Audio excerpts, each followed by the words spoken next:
Saudações a todos, nossa última aula do Plano de Salvação. Hoje a gente vai falar sobre a vida eterna em Cristo. É a conclusão dessa aula e essa conclusão ela é importante para a gente fechar esse ensinamento. Nós falamos sobre o destino eterno, das opções que nós temos, da morte, de como a morte alcançou o ser humano, da necessidade do homem ter a redenção em Deus e que isso não poderia partir do homem, partiu de Deus. Como o homem tem acesso a essa salvação, que é através da fé em Jesus Cristo, do verdadeiro arrependimento, e aí a gente entra na vida eterna que nós temos a partir de agora em Jesus Cristo. Nossos pecados são perdoados. Uma vez que nós nos arrependemos, que nós entregamos nossa vida a Jesus Cristo, todos os nossos pecados são perdoados. Esse é um ponto muito importante para a gente comunicar o Evangelho. A pessoa precisa compreender que quando ela recebeu Jesus Cristo no coração dela, tudo o que ela fez antes daquele momento foi perdoado. Tudo. Absolutamente tudo. Não pode ficar dúvida nesse sentido. A culpa que ela vem trazendo ao longo da vida, das coisas que ela fez, aquilo foi perdoado por Cristo. E é tão importante isso que o nosso próximo módulo já é sobre o perdão. Quando recebemos Jesus Cristo, todos os nossos pecados são perdoados. Como são felizes aqueles que têm suas transgressões perdoadas, cujos pecados são apagados. Como é feliz aquele a quem o Senhor não atribui culpa. Romanos 4, 7 a 8. Nossos pecados foram apagados. Portanto, agora já não há condenação para os que estão em Cristo Jesus, porque por meio de Cristo Jesus, a lei do Espírito de vida me libertou da lei do pecado e da morte. Então, a consciência que nós temos que ter, o entendimento que nós temos que ter é que os nossos pecados foram perdoados. E isso não envolve sentimento. Muitas vezes o sentimento é enganoso, porque nós temos, muitas vezes, uma dificuldade de perdoar as nossas falhas. E isso a gente vai abordar muito mais no próximo módulo. Mas Deus nos perdoou. É importante a gente entender que nós fomos perdoados e agir como alguém que foi perdoado e que agora tem livre acesso a Deus. Tá?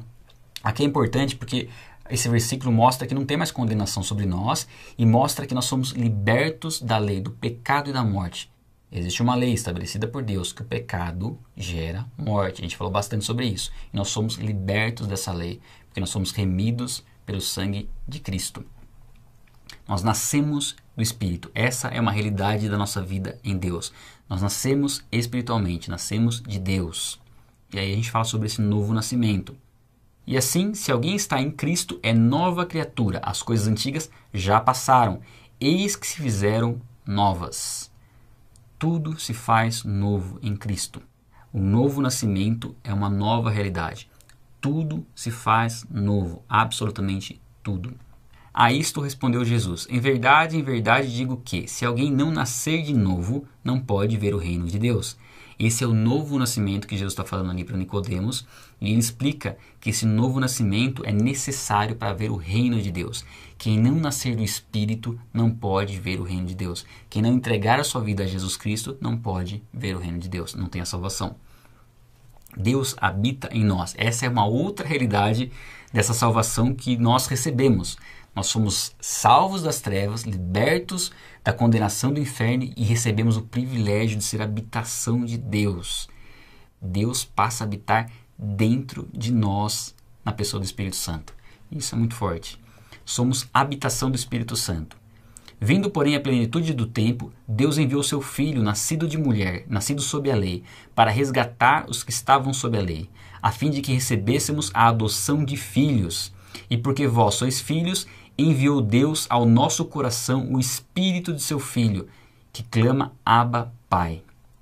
O Espírito Santo foi enviado dentro de nós. O Deus que parecia extremamente distante das nossas vidas, hoje habita dentro de nós. Nós não vamos buscar Deus nos lugares. Você não vai na igreja para você ter um encontro com Deus. Você vai com Deus na igreja para cultuá-lo através do corpo de Cristo, para adorá-lo em comunhão com seus irmãos. Mas você vai com ele para a igreja e volta para casa com ele, porque ele habita dentro de você.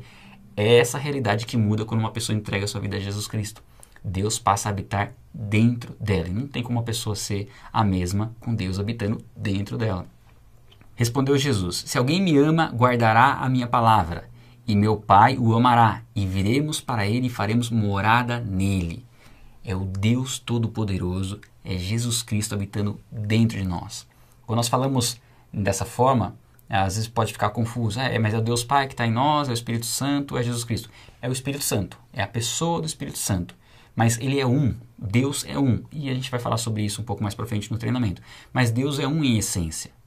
Jesus Cristo é o Deus Todo-Poderoso, Deus Pai é o Deus Todo-Poderoso, o Espírito Santo é o Deus Todo-Poderoso. Quem habita dentro de nós é a pessoa do Espírito Santo.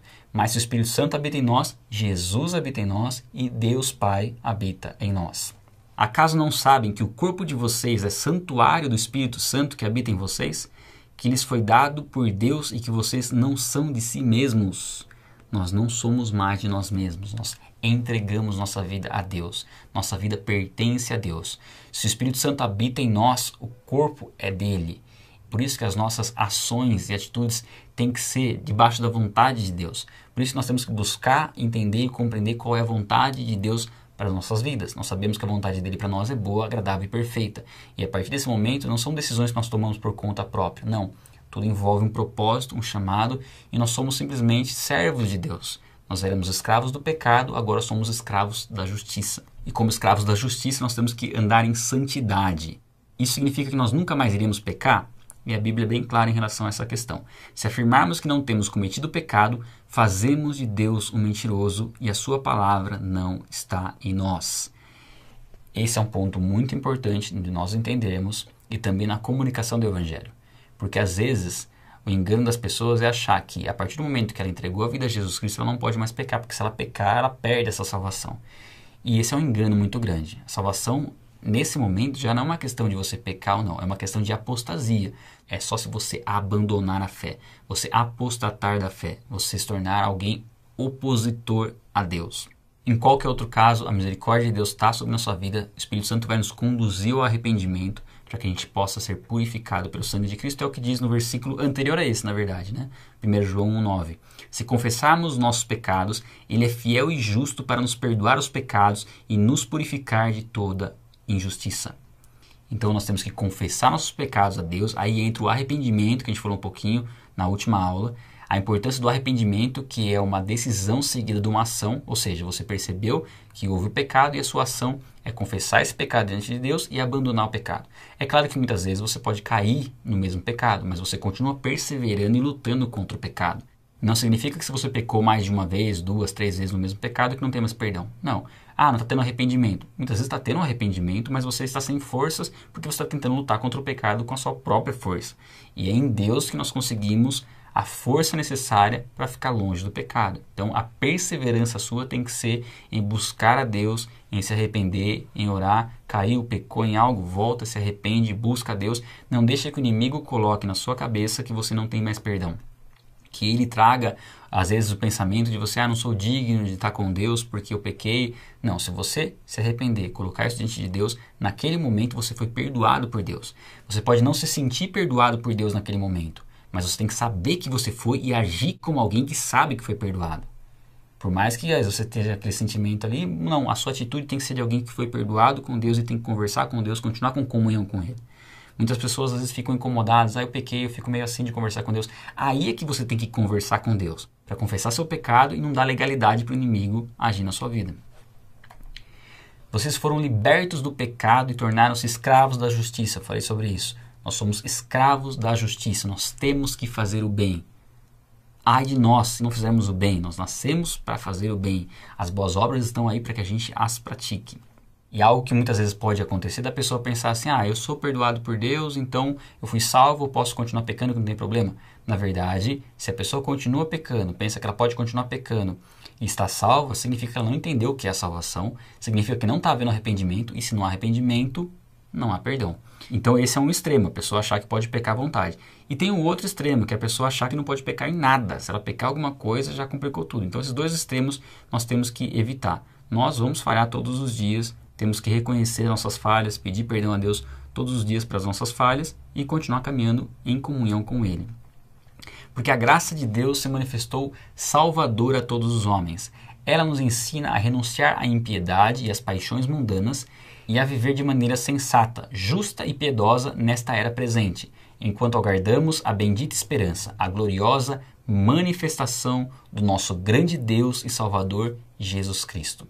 A graça se manifestou sobre nós, nos salvando.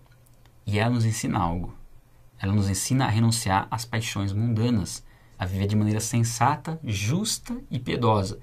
Ou seja, fomos salvos pela graça, mas essa graça nos ensina a sermos pessoas diferentes, sermos pessoas melhores, sermos pessoas que reflitam o caráter de Jesus, que estamos caminhando, buscando a santidade, dia após dia, lutando contra o pecado, procurando ser o sal da terra, a luz do mundo, para que através de nós as pessoas vejam Jesus Cristo. A vida eterna. E essa é a nossa grande esperança, essa é a grande promessa. E como se não bastasse sermos salvos da condenação do pecado, temos nossos olhos abertos, recebemos a habitação de Deus, além disso, temos a esperança da vida eterna. Quem crê no Filho tem a vida eterna. Já quem rejeita o Filho não verá a vida, mas a ira de Deus permanece sobre ele. Essa é a verdade plena sobre toda a humanidade. Crê em Jesus Cristo, você tem a vida eterna. Não crê em Jesus Cristo, a ira de Deus permanece sobre você. E este é o testemunho. Deus nos deu a vida eterna e esta vida está em seu Filho. Olha quantos versículos falam sobre a vida eterna com essa perspectiva, falando diretamente de Jesus. E esta é a promessa que Ele nos fez, a vida eterna. Esta é a vida eterna, que te conheçam, o único Deus verdadeiro e a Jesus Cristo a quem enviaste.